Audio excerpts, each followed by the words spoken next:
Bonjour, nous allons voir aujourd'hui la correction de certains exercices de génétique des diploïdes. Comme même ici, j'ai présenté aussi l'énoncé pour chaque exercice. Donc on va commencer par l'exercice 1. Alors il s'agit d'un prélèvement de pollen fait sur un pied de maïs. Et ces graines de pollen ont été observées au microscope après coloration au Lugol. Alors, ces gamètes mâles se révèlent être de deux types. Donc, les uns se colorent en brun et les autres en bleu. Donc, on dénombre 495 qui se colorent en bleu et 525 qui se colorent en brun.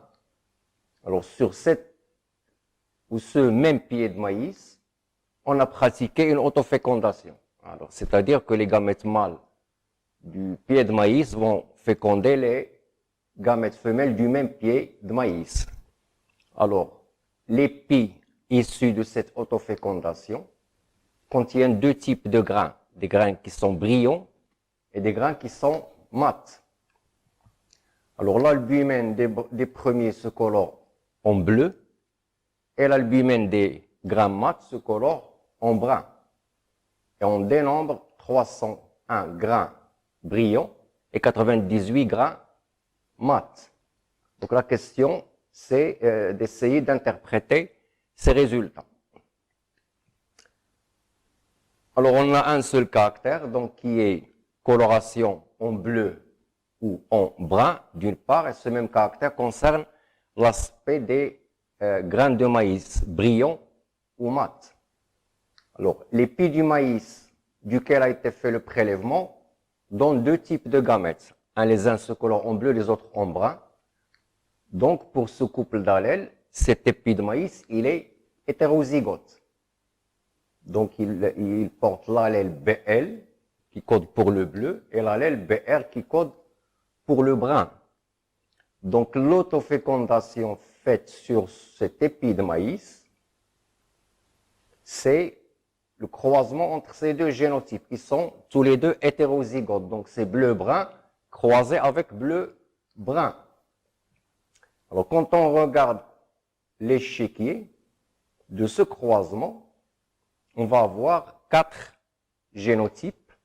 Donc, l'homozygote BL-BL, l'hétérozygote BL-BR et le dernier, le troisième, l'homozygote BR-BR.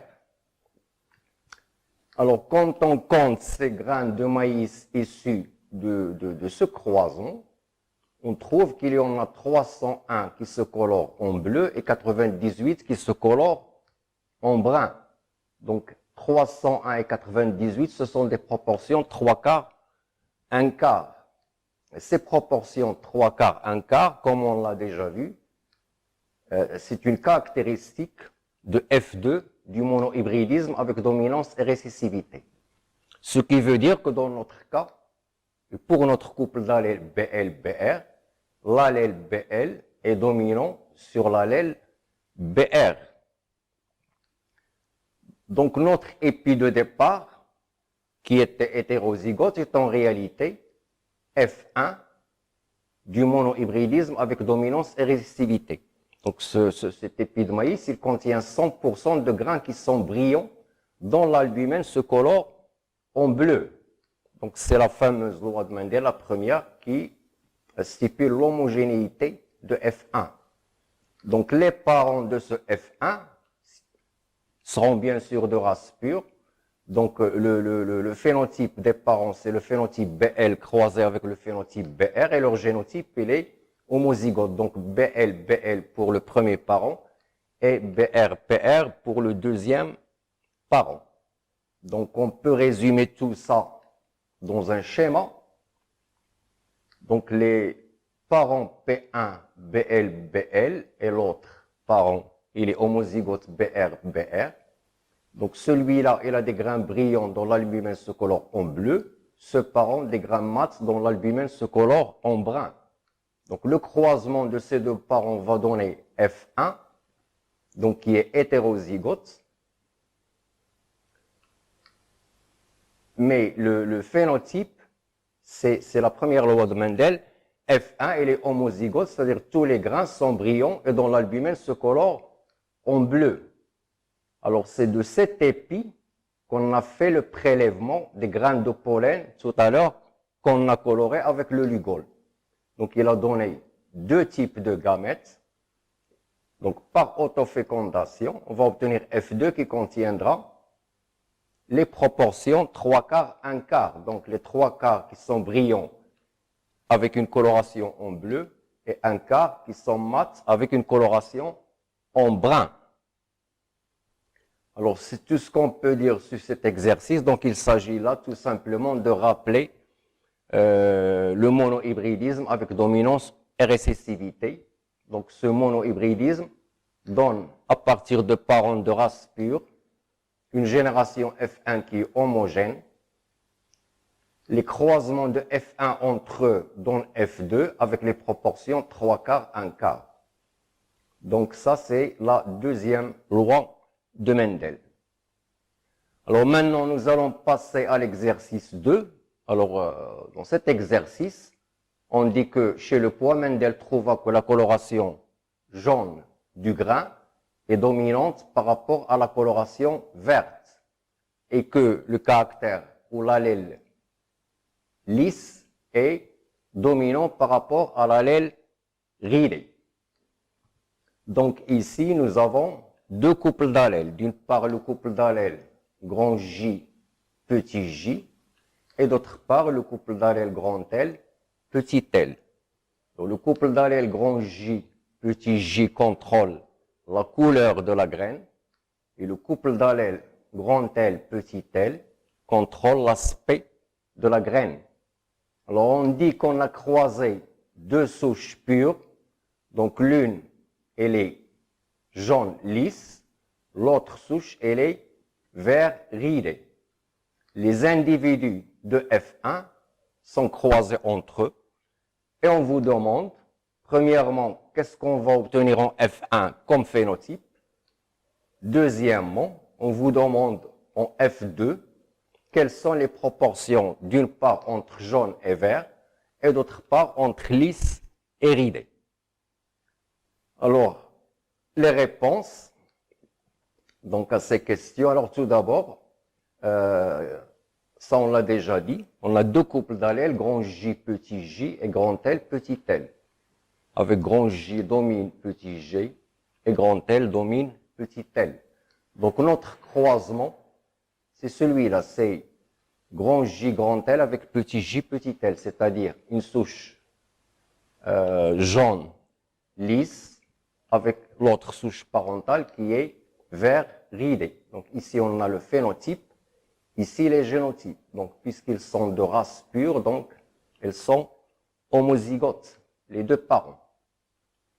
Alors bien sûr, F1 sera à 100% de génotype hétérozygote, grand J, grand L, sur petit j, petit l. Point de vue phénotype, 100% de cette génération sera de couleur jaune avec un aspect lisse. Donc c'est l'homogénéité de F1.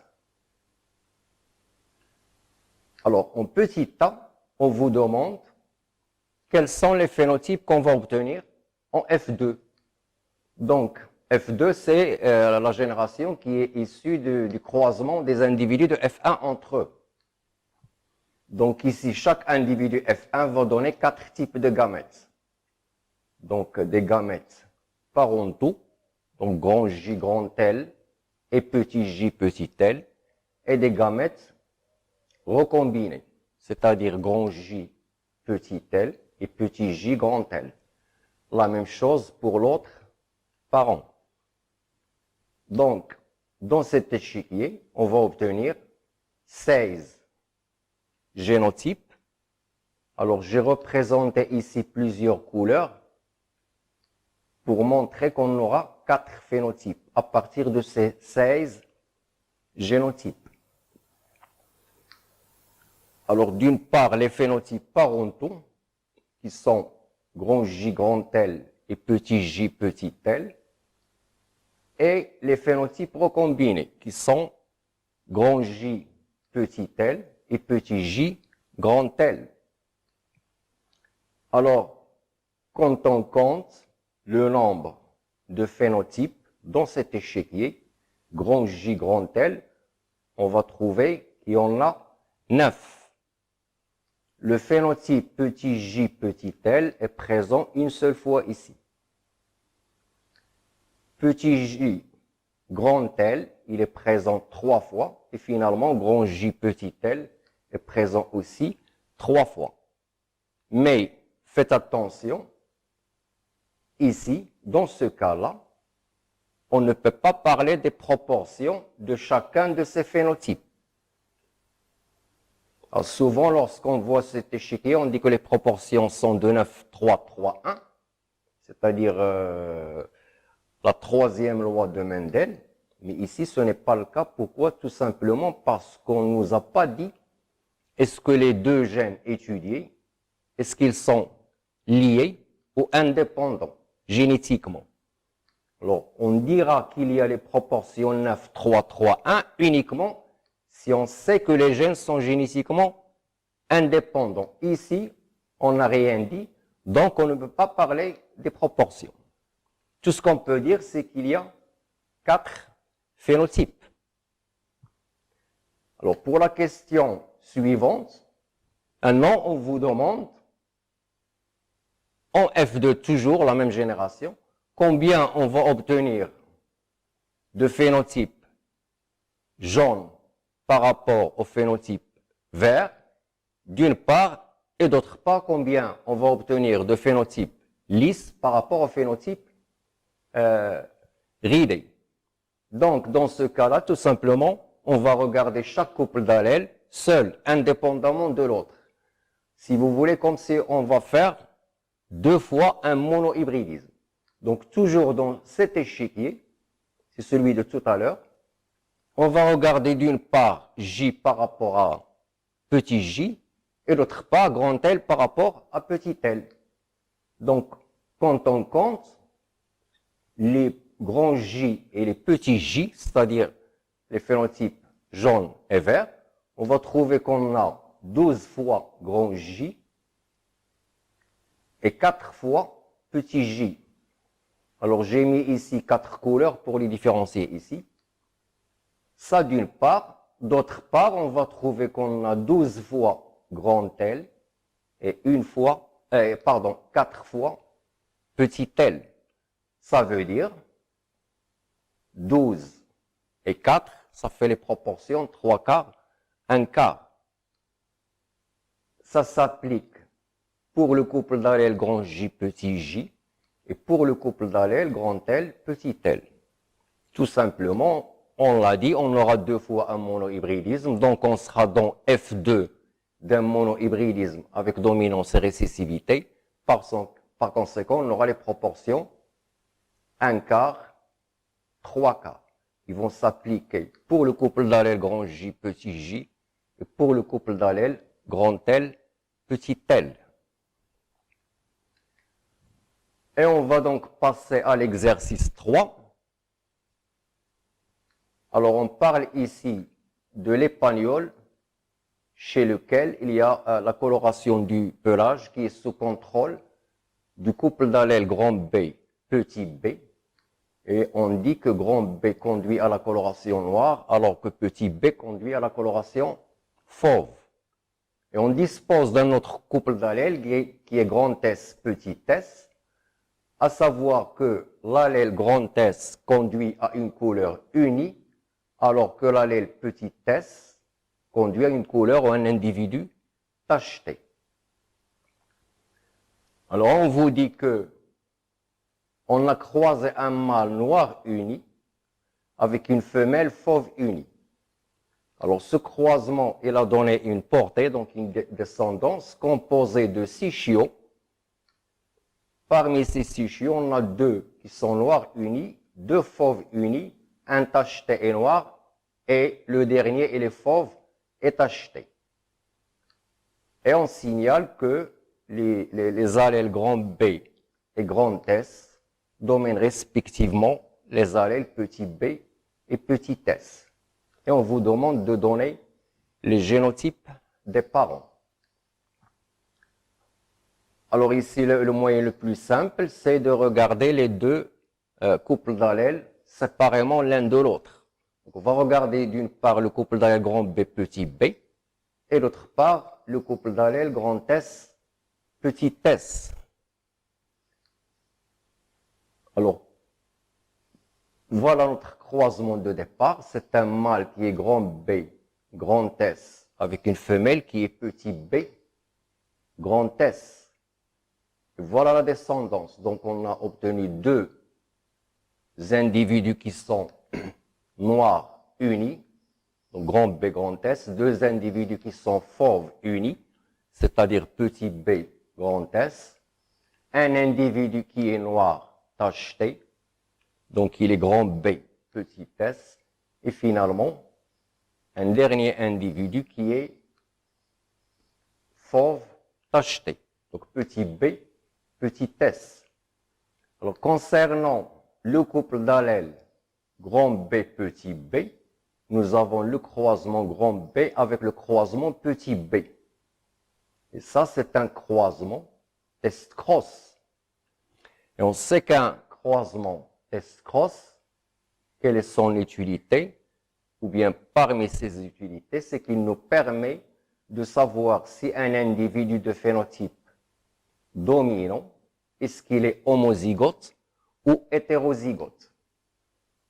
Donc celui-là, il peut être soit homozygote, soit hétérozygote. Cet individu petit b, puisque b est récessif, donc cet individu, il est forcément homozygote récessif. Il est petit b, petit b. Il nous reste à chercher le génotype de celui-là. Donc il y a deux cas. Soit que celui-là, il est homozygote. Dans notre cas, il va nous donner un seul type de gamètes qui sont tous grand B. Celui-là, il est homozygote, il va donner aussi un seul type de gamètes. Et donc, dans ce cas-là, si celui-là est homozygote, on aura une descendance du test cross qui est à 100% grand B petit b. Donc, de phénotype grand B. À 100%. S'il est hétérozygote, celui-là, toujours, il donnera un seul type de gamète qui est petit b. Par contre, celui-là, s'il est hétérozygote, il va donner deux types de gamètes, grand B et petit b. Dans ce cas-là, dans cette descendance, on aura une moitié qui est hétérozygote, grand B, petit b, et l'autre moitié qui est homozygote, petit b, petit b.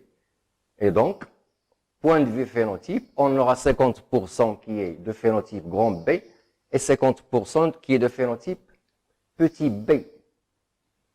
Alors, on est dans ce cas ou dans celui-là, il suffit de regarder ici.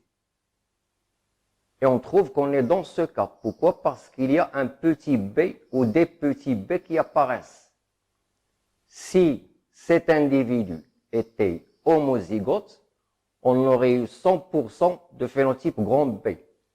Ce n'est pas le cas ici. Il y a de phénotype petit b. Donc cet individu, il est hétérozygote. Donc dans ce croisement, ici vous avez grand B sur petit b, ici c'est petit b sur petit b. Maintenant, concernant le couple d'allèles grand S, petit s, les deux parents sont de phénotype grand S. Donc chacun des deux parents, il est soit homozygote, soit hétérozygote. Mais logiquement, si au moins l'un des deux parents est homozygote, toute la descendance sera grand S, puisque grand S est dominant. Or, ici, il y a des individus qui sont petit s. Ça veut dire tout simplement que ces deux parents, tous les deux, sont hétérozygotes. En conclusion, le génotype de cet individu grand B, grand S, il est grand B, grand S sur petit b, petit s. Il est hétérozygote pour les deux couples d'allèles. Ce parent, il est homozygote pour le couple d'allèles grand B, petit b, homozygote récessif, et hétérozygote pour le couple d'allèles grand S, petit s. Donc c'est petit b, grand S sur